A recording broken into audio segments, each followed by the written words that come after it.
Out-of-hospital cardiac arrest I like to think of as the poster child of medical emergencies. It can happen at any time and to anyone, young or old. And once someone has a cardiac arrest, their heart stops, something has to be done immediately because the chance of survival decreases by about 10% per minute that nothing is done. So how do you know if someone's had a cardiac arrest?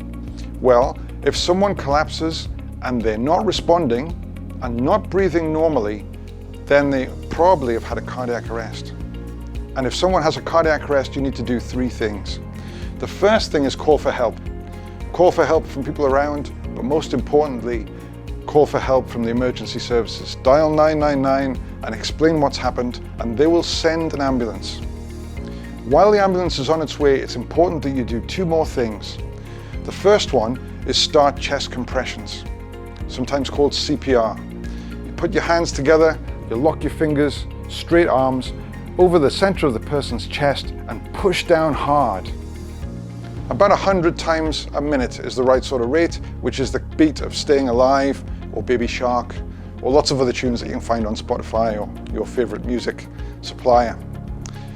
So while you're pressing on the chest, urgently someone needs to bring a defibrillator.